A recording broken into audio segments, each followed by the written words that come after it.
Now, before I get into the review, I'm just gonna say what we're all thinking up top. Regardless of the quality of this film, which I will get into, this is the second attempt that they've made to reboot this franchise within a 5-year period. And they had so little faith in this particular version that they just dumped it straight on streaming. At this point, they should just make Hellboy 3, right? Like, I know it's been 20 years since the first movie came out. I know that there'd be issues because obviously Ron Perlman's gotten older. The character isn't supposed to age the way people do. Guillermo del Toro is probably busy with a myriad of other projects. But come on. Just come on.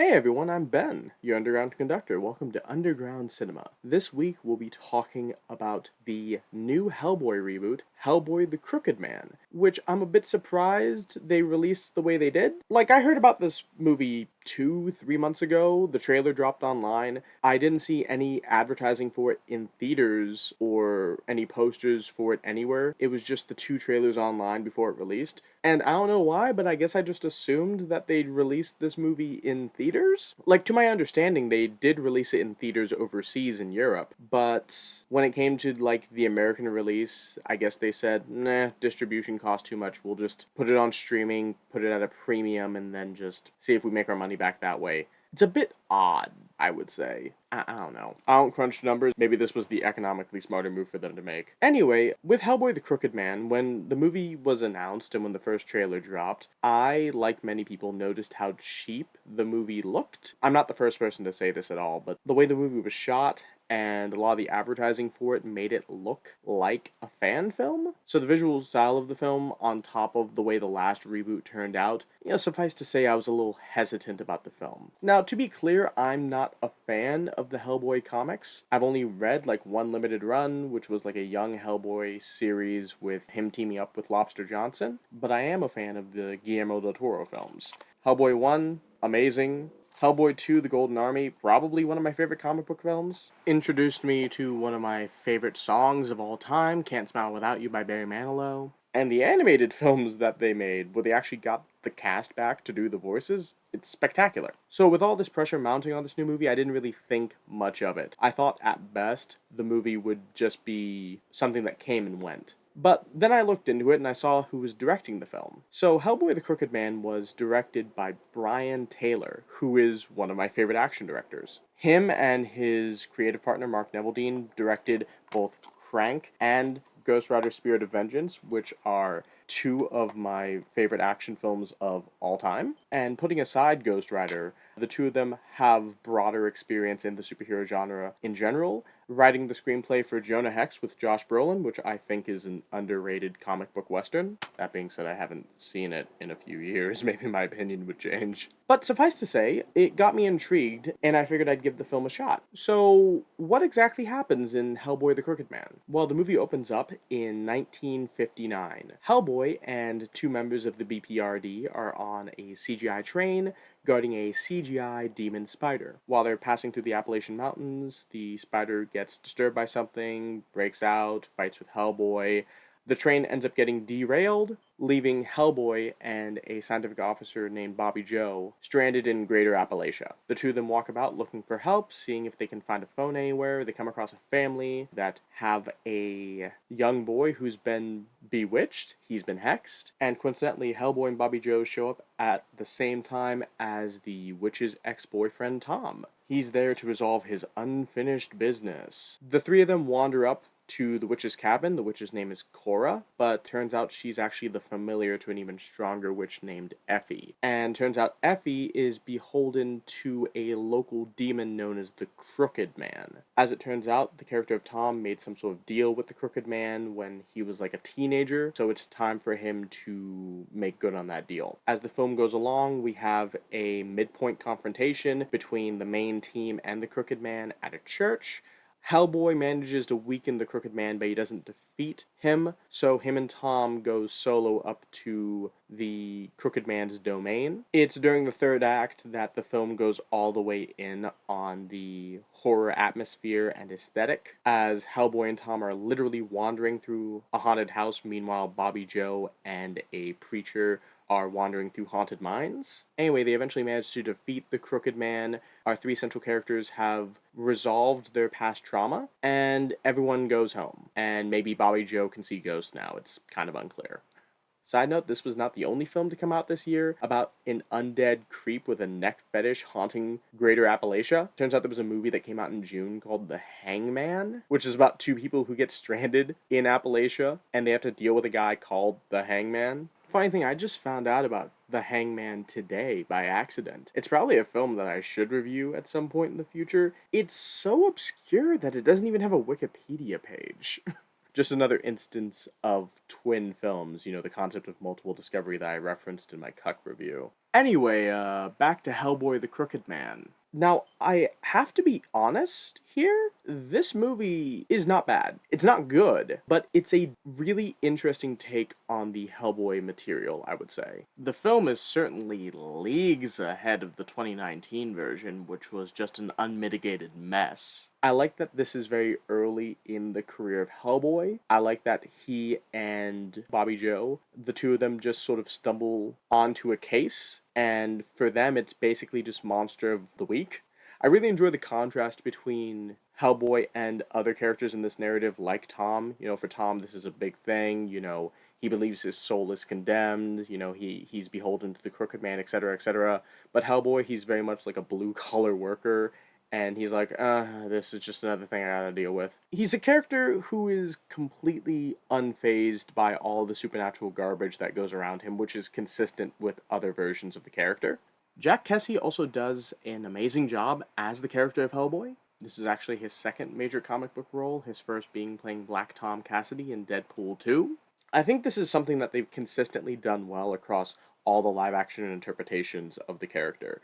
They always get the casting right. Ron Perlman, obviously, is the original Hellboy. He's amazing. There's a sense of tragic beauty about him. David Harbour as Hellboy, he's fun, kind of like a himbo, but also kind of insecure about his status as a monster hunter, even though he is a monster. And when it comes to Jack Kesy, he is a self-serious character, this version of Hellboy, but there is a hint of vulnerability underneath his stoicism. So even though this plot for Hellboy is very much Monster of the Week, there is an added layer of depth to this narrative. Since this is early on in his career, we see how insecure he is about certain things. A big theme in this film, which spreads across most of the characters, is the idea of redeeming yourself for past sins. Hellboy says in the movie that you carry your sins around with you, and he likens them to things that you saw off but they just grow back, which is an obvious allusion to his horns. There are emotional stakes for Hellboy as a character. We find out in this movie that Hellboy's mother was actually a witch, and turns out she as a witch was potentially beholden to the Crooked Man? Question mark? So a small plot point in this film is the fact that Hellboy feels a bit discarded, considering the fact that his mother pretty much just abandoned him in a church. And he likens that unwanted feeling to his physical appearance. He makes several references throughout the film, referring to how ugly he is. He even says this while he's facing off against the Crooked Man for the first time. Although I do have to say, I think he's overreacting a bit. I mean, yeah, he's red and has horns and is bald, but the dude is far from hideous, I would say. I also just overall love the Crooked Man, the way he's depicted, and his presence in the story. The practical makeup that they use for his character makes him look legitimately like some sort of zombie ghost, which is obviously the intent. I love the neck crack sound effect whenever he shifts his neck off to the side. And I also love how the cinematography of the film sort of bends to his presence. When his neck moves, often the camera moves, and there's very few clear shots on his face. It's sort of creating like this ethereal presence for his character, which I think adds to the atmosphere. I also really love the dynamic that Hellboy and Bobby Joe have. I mean, it's established that the two of them have some sort of romantic tension in this film, but in reality, the way it's presented, they have a very similar relationship to like Mulder and Scully from the X-Files, where you have the classic skeptic and bookworm character. Meanwhile, you have like the more fantasy adjacent character who's all like, oh yeah, this is real, and oh yeah, I'm going to be like really dry and matter of fact about it. The mystical elements of this film are also incredibly intriguing. There's a scene in this movie where Hellboy gets bitten by a snake, and when he passes out from the venom, he has like this vision of the church that he was apparently conceived in. It's sitting at like the center of this inky black void, and then he sees his mother being tormented by like this crow, which you can presume is meant to be like a representation of the Crooked Man. It's a very creative an imaginative sequence, I would say. And that really just hammers home what the best element of this film is. The best elements of this film would be the atmosphere and imagery it sets up. A lot of the horror in this film is very creepy and unsettling. You have a lot of contortion of bodies, you have some decent body horror, decent gore. I'd say overall this is a really like decent horror film. I would say the biggest issue with this film is how cheap parts of it are, and parts of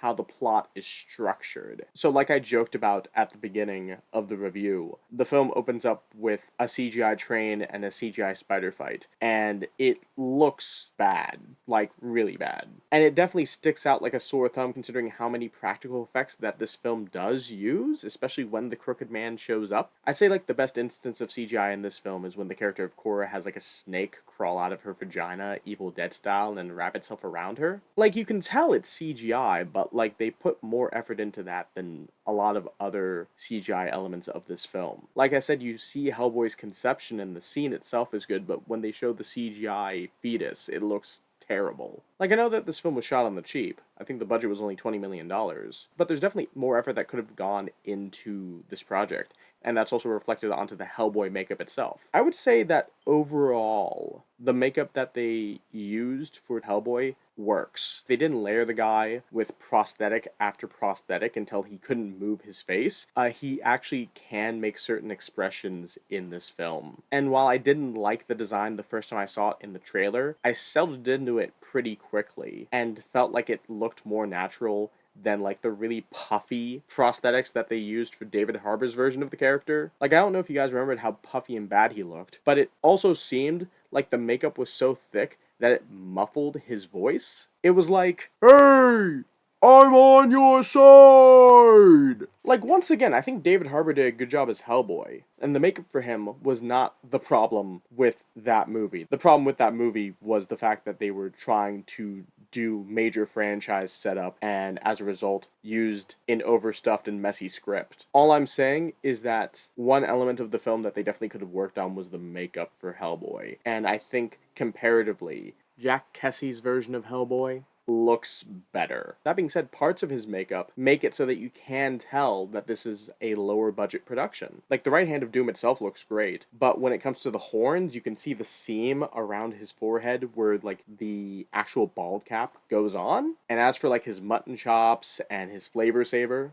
it's very clear that those are just hair attachments, that they aren't grown naturally. Like I said, I think overall the makeup for him is better and looks more natural than David Harbour's makeup, but it adds to like that overall fan film aesthetic that this film unfortunately can't escape from. As for the plot, the film moves at a nice brisk pace. Brian Taylor has never been a filmmaker who's wasted the audience's time with nonsense. He always goes from thing to thing to thing, constantly keeping the viewer's engagement. I also really love the style of exposition delivery in this film. It never feels like the story ever stops to explain something to the audience. There is a constant sense of forward momentum as we're discovering more about the plot as we go along. It definitely feels like the story unfolds as it goes, instead of feeling predictable and like a waste of time. That being said, an argument can be made that more time could have been spent in certain scenes to help build the world, maybe take a breath at certain points. it's when you get to the midpoint battle at the church with all of the sin zombies, it looks amazing, and it's definitely something that got your blood pumping during the film. But it feels like a really awkward peak in the narrative before we slide back down in the third act. While I'd say overall this film isn't that great, it is a really fun watch. I think the film narrowly does justify its existence. As mentioned, I think Jack Kesey does an amazing job as the character of Hellboy. I like the fact that this is a smaller scale narrative. It's not like, oh, well, this is the end of the world, blah, blah, blah, blah, blah. It's like, no, this is just, this is a day in the life. Like, there are dumb things that happen in this film, like blessing a shovel to turn it into a weapon, or at the very end, they turn the witch Effie into a horse as, like, sort of comeuppance because she did that to a different character in the film. But none of it ever feels outlandish or out of place. If anything, this might be a backhanded compliment. But this is kind of like the perfect film to have on in the background. You can just play it while you're doing something else, and there's never really going to be like a slow moment where you're going to feel bored.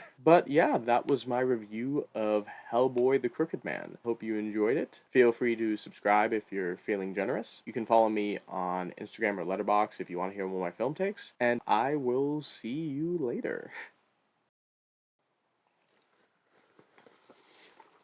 Oh, God. I've had this thing since I was like 13 years old. I'm surprised the latex hasn't broken more. I was on your side. And yeah, I know that this is the Ron Perlman Hellboy design, not the David Harbour one. I was just using it for reference.